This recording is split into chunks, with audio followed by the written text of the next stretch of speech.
ഒളി ക്യാമറ വിവാദത്തിൽ കോഴിക്കോട്ടെ UDF സ്ഥാനാർത്ഥി MK രാഘവനിൽ നിന്നും പോലീസ് മൊഴിയെടുത്തു. രാഘവന്റെ വീട്ടിലെത്തിയാണ് അന്വേഷണ സംഘം മൊഴിയെടുത്തത്. കോഴ ആരോപണത്തിൽ രാഘവനെതിരെ CPM നൽകിയ പരാതിയിലും ഗൂഢാലോചന ആരോപിച്ച് രാഘവൻ നൽകിയ പരാതിയിലുമാണ് മൊഴിയെടുത്തത്. മൊഴി നൽകിയെന്നും ഇനി ജനകീയ കോടതിയും നിയമവ്യവസ്ഥയും തീരുമാനിക്കട്ടെയെന്നും രാഘവൻ പറഞ്ഞു. ഞാൻ കൊടുക്കേണ്ട മൊഴി കൊടുത്തു കഴിഞ്ഞു. അന്വേഷണ ഘട്ടത്തിലാണ്. ഇനി ബാക്കി കാര്യങ്ങൾ ജനകീയ കോടതിയിലും നീതിന്യായ കോടതിയിലാണ്. അത് അവിടെ നടക്കട്ടെ. അതൊന്നും ഞാൻ പറഞ്ഞല്ലോ. ഞാൻ എന്താണ് ഞാൻ എൻ്റെ മൊഴി കൊടുത്തു അന്വേഷണ ഉദ്യോഗസ്ഥനെ മൊഴിയെടുത്തു. അന്വേഷണ ഘട്ടത്തിലാണ്. ഇനി ജനകീയ കോടതിയും അതുപോലെ തന്നെ നിയമകോടതിയും തീരുമാനിക്കട്ടെ. ഒളി ക്യാമറ ദൃശ്യങ്ങൾ പുറത്തുവിട്ട ചാനൽ മേധാവിയുടെയും റിപ്പോർട്ടറുടെയും മൊഴിയും രേഖപ്പെടുത്താനാണ് അന്വേഷണ സംഘത്തിന്റെ തീരുമാനം. കേസിൽ തുടരന്വേഷണം ഉണ്ടാകുമെന്ന് അസിസ്റ്റന്റ് കമ്മീഷണർ P. വാഹിദ് പറഞ്ഞു. അദ്ദേഹത്തിന് പറയാനുള്ള മൊഴി നിങ്ങൾ എടുത്തു, നിങ്ങൾക്ക് ചോദിക്കാനുള്ളത് ചോദിച്ചു, അദ്ദേഹത്തിന് മറുപടി തന്നു. തുടർന്ന് അന്വേഷണം നടക്കും. അതൊന്നും പറയാൻ പറ്റില്ല. അന്വേഷണം ഞങ്ങൾ തുടരന്വേഷണം നടത്തും. ഞങ്ങൾ റിപ്പോർട്ട് കൊടുക്കുന്നതിന് വേണ്ടിയിട്ട് അതിനെല്ലാം ശ്രമം നടത്തും. വിശദാംശങ്ങളുമായി മുഹമ്മദ് ഷഹീദ് ചേരുന്നു. ഷഹീദ്, അന്വേഷണ ഉദ്യോഗസ്ഥരോട് വാർത്താലേഖകർ ചോദിച്ച പോലെ തന്നെ ഇനി എന്ത് എന്നുള്ളതാണ് ഏറ്റവും പ്രധാനം. അതിലേക്ക് വരാം. എന്നിരുന്നാൽ തന്നെയും എങ്ങനെയായിരുന്നു രാവിലത്തെ മൊഴി രേഖപ്പെടുത്തലുകൾ? ബാക്കി വിവരങ്ങൾ.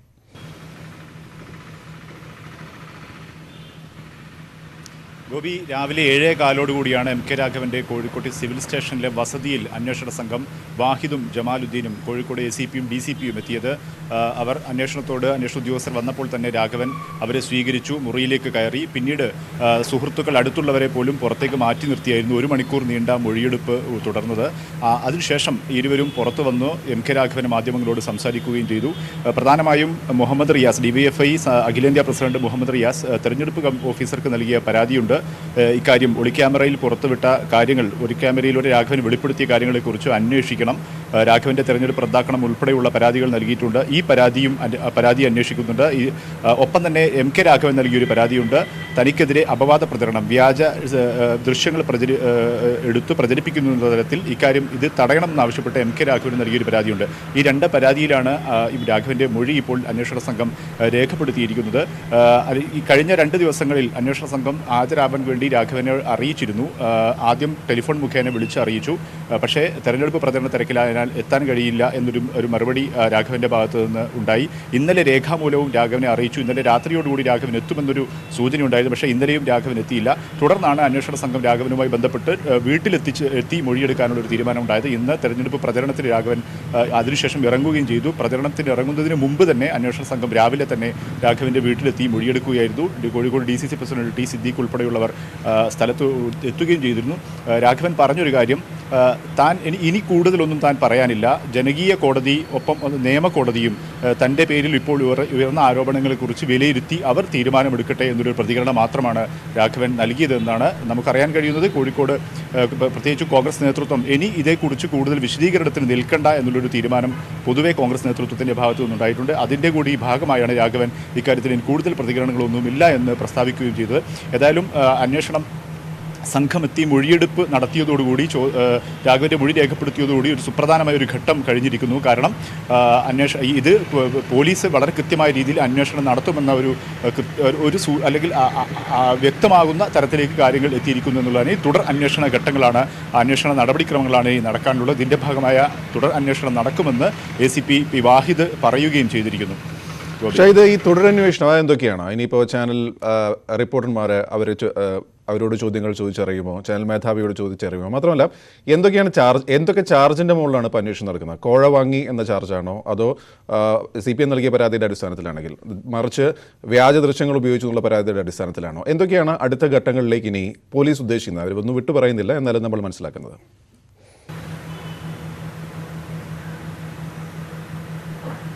തീർച്ചയായും ഞാൻ സൂചിപ്പിച്ചതുപോലെ തെരഞ്ഞെടുപ്പ് കമ്മീഷന് മുമ്പാകെ ഒരു പരാതി CPM നേതൃത്വം, പ്രത്യേകിച്ചും DYFI നേതാവ് മുഹമ്മദ് റിയാസ് നൽകിയിട്ടുണ്ട്.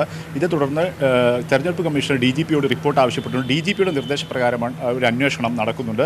ഇതിൻ്റെ ചുമതലയാണ് P. വാഹിദിനുള്ളത്. അതായത് രാഘവനെതിരായുള്ള പരാതിയിലുള്ള അന്വേഷണം P. വാഹിദ് നടത്തുന്നുണ്ട്. ഒപ്പം രാഘവൻ സംഭവം പുറത്തു വന്ന അന്ന് തന്നെ രാത്രി തന്നെ രാഘവൻ ഈ ദൃശ്യങ്ങൾ പ്രചരിപ്പിക്കുന്നത് തടയണമെന്നും തനിക്കെതിരെ വ്യാജ പ്രചരണം നടത്തുന്നവർക്കെതിരെ നടപടിയെടുക്കണമെന്നും ആവശ്യപ്പെട്ടൊരു പരാതി കോഴിക്കോട് DCP നൽകിയിട്ടുണ്ട്. നൽകിയിട്ടുണ്ട്, ജമാലുദ്ദീൻ നൽകിയിരുന്നു. ഈ കേസ്, ഈ വിഷയം ജമാലുദ്ദീനും അന്വേഷിക്കുന്നു. 2 പരാതിയും അന്വേഷിക്കുന്നുണ്ട്. അപ്പോൾ ഫലത്തിൽ സംഭവിക്കുന്നത് ഒളിക്യാമറ വിവാദത്തെക്കുറിച്ചുള്ള അന്വേഷണം പോലീസിൻ്റെ ഭാഗത്തു നിന്നും തുടങ്ങിയിരിക്കുന്നു എന്നുള്ളതാണ്. ഇനി തുടർ നടപടിക്രമങ്ങൾ നമുക്ക് മനസ്സിലാക്കാൻ സാധിക്കുന്നു. അന്വേഷണ ഉദ്യോഗസ്ഥരുമായി നമ്മൾ ബന്ധപ്പെട്ടിരുന്നു. സ്വാഭാവികമായും ഇത് ദൃശ്യങ്ങൾ പുറത്തുവിട്ട ചാനൽ റിപ്പോർട്ടറെയും ചാനൽ മേധാവിയെയും അവരുടെ മൊഴി രേഖപ്പെടുത്തേണ്ടതുണ്ട്. ഒപ്പം തന്നെ ഇതിൻ്റെ വിഷ്വൽ റഷസ് അവർക്ക് കലക്ട് ചെയ്യേണ്ട സാഹചര്യമുണ്ട്. സ്വാഭാവികമായും MK രാഘവൻ മുന്നോട്ട് വെച്ച വിശദീകരണം തൻ്റെ ശബ്ദം ഡബ് ചെയ്ത് അനുകരിച്ച് എഡിറ്റ് ചെയ്ത് കയറ്റിയതാണ്, ആ രീതിയിൽ എഡിറ്റ് ചെയ്ത ദൃശ്യങ്ങളാണ് പുറത്തുവിട്ടതെന്നുള്ളൊരു വിശദീകരണം അല്ലെങ്കിൽ അത്തരമൊരു പ്രതിരോധവും വാദവുമാണ് രാഘവൻ കോൺഗ്രസ് ക്യാമ്പുകൾ മുന്നോട്ട് വെക്കുന്നത്. സ്വാഭാവികമായും ഈ ദൃശ്യങ്ങളുടെ ആധികാരികത പോലീസിൽ പരിശോധിക്കേണ്ടതുണ്ട്, ഈ ശബ്ദത്തിൻ്റെ ആധികാരികത പരിശോധിക്കേണ്ടതുണ്ട്, അത്തരത്തിലുള്ള പരിശോധന നടത്തേണ്ടതുണ്ട്. ശാസ്ത്രീയമായ പരിശോധന തന്നെയായിരിക്കും നടത്തുക. നമുക്ക് മനസ്സിലാക്കാൻ സാധിച്ചിടത്തോളം ഫോറൻസിക് പരിശോധന തന്നെ ഇക്കാര്യത്തിൽ പോലീസ് നടത്തും എന്നുള്ളത് തന്നെയാണ്. ഇത് മുഖ്യ തെരഞ്ഞെടുപ്പ് കമ്മീഷണർ ഇന്നലെ കഴിഞ്ഞ ദിവസം നടത്തിയ വാർത്താ സമ്മേളനത്തിൽ ഇക്കാര്യം സൂചിപ്പിച്ചിരുന്നു. DGP കമ്മീഷൻ നൽകിയ റിപ്പോർട്ടിലും ഈ ഫോറൻസിക് പരിശോധനയുടെ കാര്യം സൂചിപ്പിച്ചിട്ടുണ്ട്. ജില്ലാ കളക്ടർ നൽകിയ റിപ്പോർട്ടിലും ഇക്കാര്യം പറഞ്ഞിട്ടുണ്ട്. അതായത് ഇപ്പോൾ നടക്കുന്ന ആരോപണ പ്രത്യാരോപണങ്ങൾ, വിവാദങ്ങൾ, അതിൽ ഒരു കൃത്യത വരുത്തണമെങ്കിൽ ഈ ശബ്ദം രാഘവൻ്റേതാണോ എന്ന് പ്രാഥമികമായി പരിശോധിക്കേണ്ടതുണ്ട്. ഒപ്പം തന്നെ രാഘവൻ ചൂണ്ടിക്കാണിക്കുന്ന കാര്യം, അനവസരത്തിൽ മറ്റ് ചില ചോദ്യങ്ങൾക്ക് മറുപടിയായി പറഞ്ഞ കാര്യങ്ങൾ എഡിറ്റ് ചെയ്ത് പുറത്തുവിട്ടിരിക്കുന്നതാണ് ദൃശ്യങ്ങൾ. ഇക്കാര്യവും പരിശോധിക്കേണ്ടത്. അത് വീഡിയോ ദൃശ്യങ്ങളുടെ റഷസ് പരിശോധിച്ചാൽ മാത്രമേ ഇക്കാര്യം വ്യക്തമാവുകയുള്ളൂ. ഏതായാലും ഇതിനകം തന്നെ അന്വേഷണ ഉദ്യോഗസ്ഥർ ചാനൽ മേധാവികളുമായി, ചാനൽ റിപ്പോർട്ടർമാരുമായി ബന്ധപ്പെട്ടു കഴിഞ്ഞു എന്നാണ് നമുക്ക് മനസ്സിലാക്കാൻ സാധിക്കുന്നത്. അടുത്ത ദിവസം തന്നെ അല്ലെങ്കിൽ അടുത്ത സമയങ്ങളിൽ തന്നെ അവർ ചാനൽ ആസ്ഥാനത്തേക്ക് തിരിക്കുകയും അവിടെ ചെന്ന് അവരുടെ മൊഴി രേഖപ്പെടുത്തുകയും ഈ ദൃശ്യങ്ങളുടെ പൂർണ്ണ ടാപ്പ് അവർ കൈവശപ്പെടുത്തുകയും ചെയ്യുമെന്ന് മനസ്സിലാക്കാൻ സാധിക്കുന്നുണ്ട്. കഴിഞ്ഞ ദിവസം ചാനൽ മേധാവി പറഞ്ഞത് മുഖ്യ തെരഞ്ഞെടുപ്പ് കമ്മീഷണർക്ക് ഇതിനകം തന്നെ ചാനലിൻ്റെ ദൃശ്യങ്ങൾ, മുഴുവൻ ദൃശ്യങ്ങളും റഷസ് നൽകിയിട്ടുണ്ട് എന്നുള്ളൊരു പ്രതികരണം അവരുടെ ഭാഗത്തു നിന്നുണ്ടായിട്ടുണ്ട്. ഏതായാലും ഇപ്പോൾ കോഴിക്കോട് പോലീസ് അന്വേഷണം നടത്തുന്ന സാഹചര്യത്തിൽ ഈ റഷസ് അവർ കൂടി അത് വാങ്ങുമെന്ന് നമുക്ക് മനസ്സിലാക്കാൻ സാധിക്കുന്നു. ഇതിനെക്കുറിച്ച് ശാസ്ത്രീയമായ പരിശോധനയാണ് ഇനി നടക്കേണ്ടത്. അത്തരത്തിലുള്ള നടപടിക്രമങ്ങളായിരിക്കും പോലീസിന്റെ ഭാഗത്തു നിന്നും ഇനിയുണ്ടാവുക. ഇത് അവസാനമായി ഇപ്പോൾ രാഘവൻ പറഞ്ഞ ജനകീയ കോടതിയാണ് തീരുമാനിക്കട്ടെ എന്നുള്ളതാണ്. എന്തായാലും തെരഞ്ഞെടുപ്പ് കോഴിക്കോട്ടെ പ്രചാരണ വേദികളിൽ എങ്ങനെയാണ് കത്തുന്നത് ഈ വിഷയങ്ങൾ?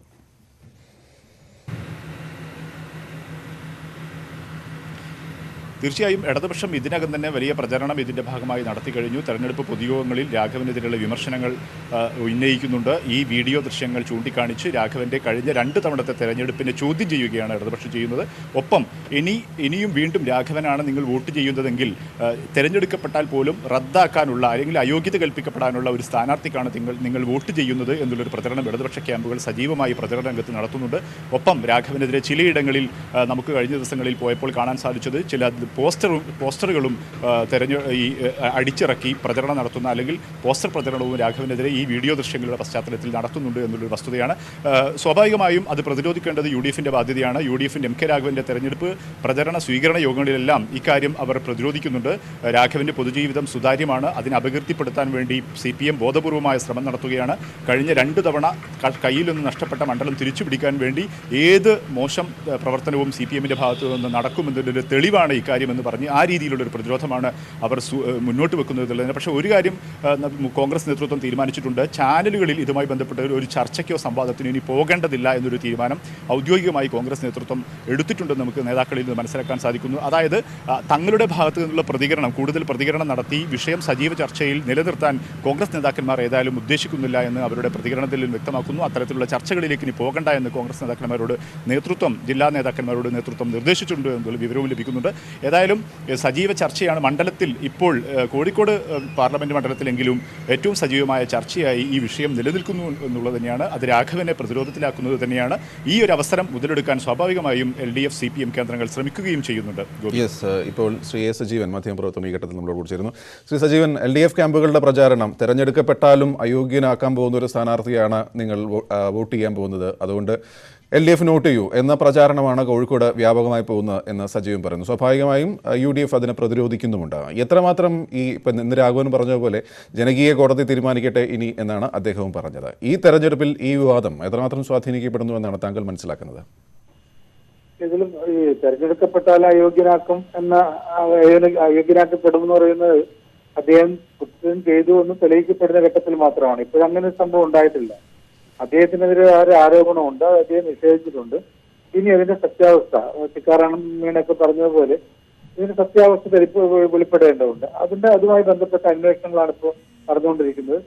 MK രാഘവൻ പറഞ്ഞതുപോലെ അദ്ദേഹത്തിന് ശബ്ദമല്ലാതെ ഡബ് ചെയ്തതാണോ എന്ന് പറയുന്ന ഒന്ന് ശരിയാണെങ്കിൽ തീർച്ചയായിട്ടും രാഘവന് നീതി കിട്ടേണ്ടതുണ്ട്. അതിനു മുമ്പേ അദ്ദേഹം അയോഗ്യനാക്കപ്പെടുമെന്ന് പറയുന്നതിൽ ഒരു അർത്ഥവുമില്ല. അത് രാഷ്ട്രീയ പ്രചരണത്തിന്റെ ഭാഗം മാത്രമാണ്. LDFന് അവരുടെ കയ്യിൽ കിട്ടിയ ഏറ്റവും വലിയ ആയുധമാണ് എന്ന കാര്യത്തിൽ സംശയമില്ല. അവരിത് ഉപയോഗിക്കാതിരിക്കുകയുമില്ല എന്ന കാര്യത്തിൽ സംശയമില്ല. അതിനെ ചെറുക്കുക എന്നുള്ളതിന്റെ ഭാഗമായിട്ട് ഇത് ജനകീയ കോടതിയിൽ തീരുമാനിക്കട്ടെ എന്ന് പറയുന്നത് കൊണ്ട് മാത്രം കാര്യമായില്ല. ജനകീയ കോടതിയിൽ തീരുമാനിക്കുന്നതിനേക്കാൾ ഇതിന്റെ സത്യാവസ്ഥ, ഇങ്ങനെ ഒരു സംഭവം ഉണ്ടായിട്ടുണ്ടോ, അത് MK രാഘവൻ തന്നെ പറഞ്ഞ കാര്യങ്ങളാണോ ഈ വിഷയത്തിൽ വന്നിട്ടുള്ളത് എന്നുള്ള കാര്യങ്ങളൊക്കെ അറിയേണ്ടതുണ്ട്. അതുകൊണ്ട് അതാണ് ഏറ്റവും പ്രധാനപ്പെട്ട കാര്യം. രാഘവനൊക്കെ ഇത് ജനകീയ കോടതി തീരുമാനിക്കട്ടെ എന്ന് പറഞ്ഞിട്ട് എന്തെല്ലാം ആരോപണങ്ങൾ ഉണ്ടെങ്കിൽ അങ്ങനെ പറഞ്ഞ് ഒഴിയാം. പക്ഷേ ജനങ്ങൾക്ക് ഒരു മിനിറ്റ്. ഇപ്പോൾ ശ്രീ മുഹമ്മദ് റിയാസ് കൂടി ഘട്ടത്തിൽ നമ്മളോട് ചേരുന്നു. അദ്ദേഹത്തിന്റെ പരാതിയിലാണ് ഇപ്പോൾ ഇന്ന് മൊഴിയെടുക്കുകയും ചെയ്തിട്ടുള്ളത്. ശ്രീ മുഹമ്മദ് റിയാസ്, ഈ പോലീസ് അന്വേഷണത്തിന്റെ ഒരു ഘട്ടം, മൊഴിയെടുക്കൽ എന്ന ഘട്ടം പൂർണ്ണമാവുന്നു. ഇനിയുള്ള തുടരന്വേഷണത്തിലാണ് സജീവ ശ്രദ്ധ കേന്ദ്രീകരിച്ചിരിക്കുന്നത്. ആദ്യഘട്ടം പൂർത്തിയാകുമ്പോൾ, താങ്കളുടെ പരാതിയിൽ ആദ്യഘട്ടം പൂർത്തിയാകുമ്പോൾ സ്വാഭാവികമായും ഇനിയുള്ള പ്രോസസ്സ് അതിന് എത്രയും വേഗത്തിലാവുകയും വേണം. താങ്കൾ എങ്ങനെയാണ് കാണുന്നത്? അല്ല, ഒന്ന്, ഇത് നമ്മുടെ രാജ്യത്തെ ജനാധിപത്യ സംവിധാനത്തിന് തന്നെ അപമാനമാണ്. അത് ഈ ചാനൽ പുറത്തുവിട്ട വിഷയമല്ല. അതിൽ ജനകീയ കോടതിയിൽ നേരിടുന്ന ജനകീയ കോടതിയിൽ തന്നെ നേരിടണം, ഒരു സംശയവുമില്ല. പക്ഷെ ജനകീയ കോടതിയിൽ ജനങ്ങൾക്ക് ഉണ്ടായിട്ടുള്ള ചില സംശയങ്ങൾക്ക് ഇന്ന് വരെ മറുപടി പറയാൻ UDF സ്ഥാനാർത്ഥിയും 10 വർഷം MP ആയ വ്യക്തി തയ്യാറായിട്ടില്ല. ഒന്ന്, 5 കോടി വാഗ്ദാനം ചെയ്ത ഘട്ടത്തിൽ അത് നിരസിക്കുകയും ഇറങ്ങിപ്പോകടാ എന്ന് പറയാനുള്ള തന്റേടം കാണിക്കാൻ അദ്ദേഹം തയ്യാറായിട്ടില്ല എന്ന UDFിൽ നിന്ന് തന്നെ ഉയർന്നു വരുന്ന ഈ അഭിപ്രായത്തോട് അദ്ദേഹം പ്രതികരിച്ചിട്ടില്ല. ഇറങ്ങിപ്പോകാൻ വേണ്ടി പറയാൻ എന്തുകൊണ്ട് തയ്യാറായില്ല എന്ന ചോദ്യത്തിന്റെ ഉത്തരം അദ്ദേഹം അതുമായി സഹകരിക്കുന്നു എന്നുള്ളതാണ്. രണ്ടാമത്തെ പ്രശ്നം, 2014 ലോക്സഭാ തെരഞ്ഞെടുപ്പിൽ ഇലക്ഷൻ കമ്മീഷന് മുമ്പാകെ അദ്ദേഹം നൽകിയ കണക്കിൽ 53 ലക്ഷം 53 ലാഖ് ചെലവഴിച്ചു എന്നാണ്. എന്നാൽ അദ്ദേഹം തന്നെ ഇതിൽ പറയുന്നു 20 കോടി രൂപ ചെലവായിട്ടുണ്ട് എന്നുള്ളതാണ്. ഇത് തെരഞ്ഞെടുപ്പ് പെരുമാറ്റച്ചട്ട ലംഘനമാണ്, തെരഞ്ഞെടുപ്പ് കമ്മീഷനെ വഞ്ചിക്കലാണ്, ജനങ്ങളെ വഞ്ചിക്കലാണ്. മൂന്നാമത്തെ പ്രശ്നം വളരെ ഗൗരവമുള്ളൊരു വിഷയമാണ്. അത് മദ്യത്തിന് വേണ്ടി വലിയ രീതിയിലേക്ക് പണം ചെലവഴിച്ചു എന്നുള്ളതാണ്. അപ്പോ വോട്ട് വാങ്ങാൻ വേണ്ടി മദ്യം നൽകിയാൽ വോട്ട് ചെയ്യുന്നവരാണ് കോഴിക്കോട്ടെ വോട്ടർമാർ എന്ന് പറഞ്ഞ് വോട്ടർമാരെ ആകെ അപമാനിച്ചിരിക്കുകയാണ്. കോൺഗ്രസ് പ്രവർത്തകർ വലിയൊരു വിഭാഗം മദ്യത്തിനെതിരെ നിലകൊള്ളുന്നവരാണ്, അവരെ അപമാനിച്ചിരിക്കുകയാണ്. മുസ്ലിം ലീഗ് പ്രവർത്തകരെ അപമാനിച്ചിരിക്കുകയാണ്. ഈ മണ്ഡലത്തിലെ മതവിശ്വാസികളും അല്ലാത്തവരുമായ മദ്യത്തിനെതിരെ നിലപാടെടുക്കുന്ന മുഴുവൻ ആളുകളെ അപമാനിച്ചിരിക്കുകയാണ്. ഒരു മദ്യം കൊടുത്താൽ വോട്ട് ചെയ്യുന്നവരാണ് കോഴിക്കോട്ടെ ജനത എന്ന് പറഞ്ഞിരിക്കുകയാണ്. നാലാമത്തെ പ്രശ്നം, അദ്ദേഹം ഇത് CPIMന്റെ ജില്ലാ നേതൃത്വത്തിനെതിരെ ഉയർത്തിയ ഒരു ആരോപണം ജില്ലാ നേതൃത്വം ഗൂഢാലോചന നടത്തി എന്നുള്ളതാണ്. 15 MP-മാർക്ക് നേരെയാണ് ഈ ആരോപണം വന്നിട്ടുള്ളത്. 15 MP-മാരാണ് ഇതിൽ കുടുങ്ങിയിട്ടുള്ളത്. അതിൽ 5 പേർ BJP ആണ്, 3 പേർ കോൺഗ്രസ് ആണ്. ഇതൊക്കെ CPIMന്റെ ജില്ലാ നേതൃത്വം അറിഞ്ഞുകൊണ്ട് ചെയ്യുന്നതാണോ? ഇതിന് മാത്രം റീച്ചുള്ള, സ്വാധീനമുള്ള ഒരു ഘടകമാണോ ഈ ജില്ലാ നേതൃത്വം? ഇനി പോട്ടെ, മഹാരാഷ്ട്രയിൽ ഇതിൽ കുടുങ്ങിയ BJP MP രാജിവെക്കണമെന്നും BJP സ്ഥാനാർത്ഥിയെ മത്സരിക്കുന്നത് തടയണമെന്നും ആവശ്യപ്പെട്ടത് മഹാരാഷ്ട്രയിലെ കോൺഗ്രസിന്റെ സംസ്ഥാന നേതൃത്വമാണ്. കോൺഗ്രസിന്റെ മുൻ മുഖ്യമന്ത്രിയെ പൃഥ്വിരാജ് ചവാനാണ് ഇത് ആവശ്യപ്പെട്ട് പത്രസമ്മേളനം നടത്തിയത്. അവിടുത്തെ BJP സ്ഥാനാർത്ഥി രാംദാസ് സദസ് അയോഗ്യനാക്കപ്പെടണമെന്ന് കോൺഗ്രസ് പറയുന്നു. അപ്പൊ മഹാരാഷ്ട്രയിലെ കോൺഗ്രസിന് തീർച്ചയായും നമ്മൾ ചർച്ച ചെയ്തോണ്ട് ഇപ്പോൾ ഈ വിവാദം വന്ന ശേഷം മാറിയ സാഹചര്യത്തിൽ കോഴിക്കോട്ടെ ഒരു പൾസ് എങ്ങനെയാണ്? താങ്കളും പ്രചരണത്തിന് പോകുന്നതല്ലേ, എങ്ങനെയാണ് കോഴിക്കോട്ട് ഈ സംഭവം വരുന്നതിന് മുമ്പ് തന്നെ TV9 ചാനൽ ഈ വിഷയം പുറത്തുവിടുന്നതിന് മുമ്പ് തന്നെ കോഴിക്കോട് LDF തരംഗമായിരിക്കുമെന്ന കാര്യത്തിൽ ഞങ്ങൾ ഉറപ്പിച്ചിരിക്കുകയായിരുന്നു.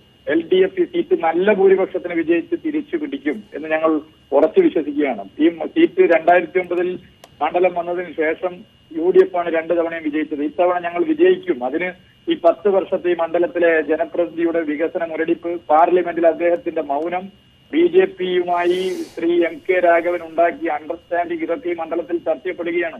ഈ വിഷയം ഉണ്ടായിട്ട് ഇന്ന് വരെ BJP ശ്രീ MK രാഘവനെതിരെ ഒരു അക്ഷരം വേണ്ടിയിട്ടില്ല. ഇത് നേരത്തെയുമുണ്ട്. അപ്പോ ഇതൊക്കെ LDF നേരത്തെ തന്നെ വളരെ മുന്നേറിയ ഒരു മണ്ഡലത്തിൽ ഈ വിഷയം കൂടി വന്നു. ഇങ്ങനെ ഒരു വിഷയം വരുമ്പോൾ സ്വാഭാവികമായും ഒരു ജനാധിപത്യ പ്രസ്ഥാനം എന്നുള്ള നിലയിൽ ഞങ്ങൾ ഇത് ഏറ്റെടുക്കും. അതാണ് ഞങ്ങൾ ഏറ്റെടുത്തിട്ടുള്ളത്. ഈ വിഷയം വന്നാലും വന്നില്ലെങ്കിലും ഒക്കെ തന്നെ ഈ മണ്ഡലത്തിൽ LDF നല്ല മുന്നേറ്റം സൃഷ്ടിക്കുന്ന രീതിയിലാണ് പോയിട്ടുള്ളത്. ഞങ്ങൾ ശ്രീ മുഹമ്മദ് റിയാസ്. 100% ആത്മവിശ്വാസത്തിൽ. നന്ദി ശ്രീ മുഹമ്മദ് റിയാസ്. ഇപ്പോൾ കെ സി അബു കൂടി ഈ ഘട്ടത്തിൽ ചേരുന്നു. ശ്രീ കെ സി അബു, വലിയ ആത്മവിശ്വാസം ശ്രീ മുഹമ്മദ് റിയാസ് പ്രകടിപ്പിക്കുന്നു. ഈ വിഷയം വന്നതിന് ശേഷം വലിയ മാറ്റമുണ്ടായി. താങ്കൾ അങ്ങനെ കരുതുന്നുണ്ടോ? താങ്കളും പ്രചാരണത്തിന്റെ ഭാഗമായി പോകുമ്പോൾ കോഴിക്കോട് പാർലമെന്റ് കോൺസ്റ്റിറ്റ്യുൻസിയിൽ രാഘവൻ 3ാം തവണയും വലിയ ഭൂരിപക്ഷത്തോടുകൂടി വിജയിക്കും എന്ന കാര്യത്തിൽ ഞങ്ങൾക്ക് യാതൊരു സംശയമില്ല. ആദ്യ റൗണ്ടിൽ തന്നെ പ്രദീപ് കുമാർ തകർന്നടിഞ്ഞ് വീണിരിക്കുകയാണ്. കോഴിക്കോട് നഗരത്തിൽ 15 ഏക്കർ സ്ഥലം ഒരു ഹോട്ടൽ കോംപ്ലക്സ് തുടങ്ങുവാൻ ഒരു ആളുകൾക്ക് ഏർപ്പാട് ചെയ്തു കൊടുത്താൽ 5 കോടി രൂപ കമ്മീഷൻ രാഘവന് കൊടുക്കാം എന്നാണ് ഇപ്പോൾ ഒരു ചാനലിൽ ചർച്ചയും വിവാദവും ഒക്കെ ആയിട്ടുള്ളത്. കോഴിക്കോട് കോർപ്പറേഷൻ ഭരിക്കുന്നത് കോൺഗ്രസ് അല്ല, സംസ്ഥാനം ഭരിക്കുന്നത് കോൺഗ്രസ് അല്ല, കേന്ദ്രത്തിലും കോൺഗ്രസിന്റെ ഭരണമില്ല. പിന്നെ എങ്ങനെയാണ് കോഴിക്കോട് നഗരത്തിൽ 15 ഏക്കർ സ്ഥലം രാഘവൻ ഇവർക്ക് ശരിയാക്കി കൊടുക്കുക? 15 ഏക്കർ ഒരുമിച്ചൊരു സ്ഥലം കോഴിക്കോട് നഗരത്തിൽ എത്ര കോടി രൂപ കൊടുത്താലും ഒരിടത്തും കിട്ടാനില്ല എന്നറിയാത്ത ആളുകൾ ആരും തന്നെയില്ല. മാത്രമല്ല, കോഴിക്കോട് ഡിഫൻസിന്റെ കീഴിലുള്ള വിക്രം മൈതാനം, അതല്ലെങ്കിൽ മാനന്തര മൈതാനം, അതല്ലെങ്കിൽ മെഡിക്കൽ കോളേജുകളുണ്ട്, അതല്ലെങ്കിൽ സിവിൽ സ്റ്റേഷൻ ഇരിക്കുന്ന സ്ഥലം, ഇതേതെങ്കിലും എഴുതി കൊടുത്താൽ രാഘവൻ ഒരുപക്ഷെ കമ്മീഷന് കിട്ടുമായിരിക്കാം.